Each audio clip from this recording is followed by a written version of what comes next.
Shalom, shalom. I want to say all praises be to Abanawa, Yahweh, Bahasham, Yahweh Shai, Bahasham Harakat Kodash. Double honors to the apostles, elders of Great Millstone Rural. Shalom to the sincere brethren. I came out there across the four winds and four corners of the globe, pushing the truth, the good news of Yahweh Shai, proclaiming salvation to the elect of Israel, so-called blacks, Hispanics, and Native Americans. Proclaiming the downfall of Esau, Edom, the so-called white man, and his wicked empire. So this is going to be a video entitled Our Dream Home or Our Dream House. Because you know I'm a brother, I'm into like watching different real estate videos, different luxury homes, luxury penthouses, so on and so forth. I really and truly have been into watching that stuff going back to when I was a kid with my siblings. And you would always imagine living in these different places, you know? These different nice, upping places. But ultimately, these places, these so-called luxurious places, houses, penthouses, apartments, or whatever, condos, like, damn, man, you fantasize about living there, but ultimately, what we're going to receive in the kingdom, how we're going to be living in the kingdom, is going to make Calabasas, Beverly Hills, these different places, Scarsdale, these different big places with big mansions, big houses and stuff. Gonna make them look like the projects, man. Worse than the project, gonna make them look like shanty towns, man, compared to how we're gonna be living in the kingdom. But we understand we have to go through this hell right now, living in the P's, the projects, living in the ghettos, the towns, the shanty towns, the favelas, for this time. And even if certain brothers might have nice apartments, as a whole, as a nation, Jake is living on the bottom, man. So this is the book of Hebrews chapter 13, verse 14. For here we have no continuing city. Come. So here we have no continuing city, meaning this is not the place of our dominion, man. Especially here in Babylon the Great. We have no continuing city here, man. We have no generational wealth there, because that's the big thing amongst Jake. Generational wealth. But guess what? You're not going to achieve that, man. You're not going to achieve that for the most part here, man. But as a collective, Jake will never achieve that. Because even if Jake was to come up, and we've seen that time and time again, Esau, Edom, gonna bomb you, gonna sabotage you, so on and so forth. So this is about Hebrews chapter 13. Hebrews chapter 13, verse 14. For here we have no continuing city, but we seek one to come. We seek one to come. Just like we seek our dream home, our dream place of living to come, man. You understand? See, he's thinking about the gold, the precious stones, so on and so forth. You're going to be decked with, your palace is going to be decked with different wives. But first and foremost, the righteousness, being perfect, without blemish, without abominations, 100% righteous, and all the glory that comes with that, man. Ruling over the heathen, having heathens as servants. You understand? That's going to be our dream home. That's going to be our dream palace. That's going to be our dream come true. You understand? Hebrews chapter 13, verse 14. For here we have no continuing city, but seek one to come. But we seek one to come. That's why we do what we do. That's why we say diligent in the faith. Because we understand, the scriptures tell you, it is the Lord's pleasure to give us the kingdom, man. Right now it's brick as hell in New York, man. Brick as F, man. In the kingdom, you think we're going to be worrying about being brick cold or scorching? I don't know, man. We're going to be, however the Lord play it. Well, we're going to be have extraterrestrial bodies anyway, so we're going to be able to withstand anything. But we're going to have a good climate, man. Temperate climate, man. You understand? And our bodies won't be affected by the brick cold or the scorching hot anyways, man. You understand? But we still go through it, man. You know, I mean, brothers camping, brothers in the colder cities still camping, man. To the spirit. I mean, certain days, brothers, especially in these last couple of years, The apostles has it as to way if it's a little bit it's a bit too cold, brothers won't go out, but brothers still go out when it's cold, man. Like last week, brothers went out, it was like 30 degrees, man. So we still go out, man, when it's super cool. Right now it's brick as hell, man, 29 degrees. You understand? But guess what? In the kingdom, this is gonna be nothing to us, man. We're not gonna be affected by the weather. We're not gonna have to worry about hurricanes and earthquakes destroying our houses, so on and so forth, natural disasters. We're not gonna have to worry about home invasions, so on and so forth. Because on this side, you get a house or whatever, you still have to worry about break-ins, man. You have a nice car, you have to worry about motherfuckers trying to steal your shit, man. So on and so forth. In the kingdom, that's gonna be not a worry, man. Not a worry at all. This is the book of Revelation, chapter 21. Revelation, chapter 21.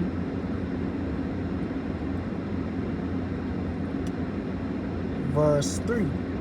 Revelation 21 and 3. Aside of verse 2. And I, John, saw the holy city, New Jerusalem, talking about the elect of Israel, coming down from the Most High out of heaven, prepared as a bride adorned for her husband. The husband, the bridegroom being who? Yahweh Shai. So we made acceptable and holy unto Yahweh Shai. And I heard a great voice out of heaven saying, Behold, the tabernacle of the Most High Yahweh is with men, and he will dwell with them, and they shall be his people, and the Most High himself shall be with them, and be their power. Come. So that's what's going to happen with the elect. 144,000 and the rest of the 1/3.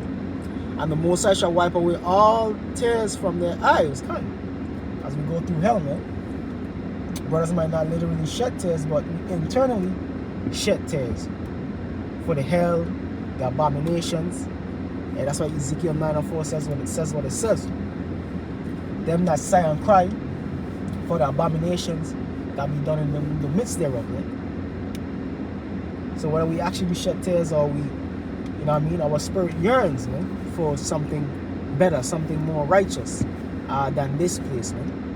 You know, different brothers have infirmities of the flesh, which in the kingdom that's going to be no more. The plagues of the mind, demonic thoughts, wicked thoughts, that's going to be no more. And that's our dream come true, man. Being 100% righteous and then getting everything that comes with that is going to be super duper amazing, man. Revelation chapter 21 verse 4. And the Most High shall wipe away all tears from their eyes, and there shall be no more death, neither sorrow nor crying, neither shall there be any more pain, for the former things are passed away. Come. And that's exactly, man. So this being on the bottom, being in poverty, catching hell, there's gonna be no more, man. So the apostle I was talking about, you have to have a ruling class mentality, because you have to foresee this, man. And to a certain level, you have to move like that. You have to move like a king, like a rulership mindset, man. Like brothers always speak about leveling up spiritually and what you're doing in the world, man. You don't want to be at the bottom forever, man. You working a job, you don't want to be on the bottom of the totem pole forever, man. You want to move up, become a supervisor, manager, so on and so forth. Because all you're doing is exercising to be ruling over these heathens, man. Because when you're a manager over these different people, even Jake also, you practicing your governance for when the 144,000 are ruling in the kingdom, man. You understand? When you have a wife, children, you're practicing your governance of ruling over your household, of which we're going to have multifold, according to Matthew the 19th chapter, in the kingdom, man. This is all a rehearsal. This is all a precursor of us coming up out of mental and physical slavery. Is all a precursor of what's to come, man. It's all preparing us, whipping us in shape, getting us right in the spirit to have the dominion, man. To have the rulership over these people, man.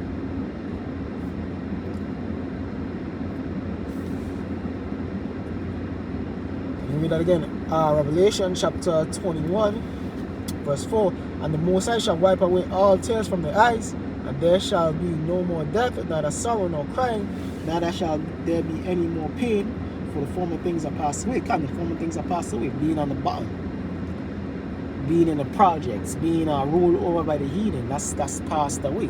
That's no more. We can't wait. As the scriptures tell you, ain't no greater thing than for a man to see the fall of his enemies. You understand? Having them and their women in subjection. Having the finest of the concubines, the first picks of the woman, the virgins, of the daughters of these different nations, man. So Isaiah 60 says what it says. When you have these heathens riding around in Benzes, BMWs, Rolls Royce, hey, that's a thing of this world, man. That's a thing of this world. You understand? Sorry, I didn't hear that properly. That's a thing of this world, man. That's gonna be no more. That's gonna be no more, man. A heathen in our rulership authority? Hell no. Well, at least for the first 1,000 years, hell no, man. After the 1,000 years, Esau, Edom as a nation is gonna face the last sanction and be completely dissolved. And the heathens, we're gonna set them up, the different kings and stuff, to rule over their people. Ultimately, the ultimate reverence and rulership and governance is gonna be towards the 144,000, man. The children of Israel. There ain't gonna be no heathens ruling or telling an Israelite what to do, man, or living better than an Israelite. That's gonna be a no, man. But in this world, you have heathens living better than Jake, man. Know what I mean? Jake, hey, let me get it. What is that? Ecclesiastes. And it does anger us, man. You see these heathens, man, living good. At least it does anger me, but we understand it, so we control it, man. We're able to rationalize it and put everything in perspective and compartmentalize it, man. When you see these heathens living good, you're like, damn, man. Ultimately, we understand, yo, this is only for a time, man. Their time is short, man. Their time is short. Like you go down to Latin America and them countries, they venerate the so-called white man, man. A large majority of them women, they want to get with the so-called white man, man. Look at the white man as God. And that's our woman, man. The tribes. All the women of the tribes do that.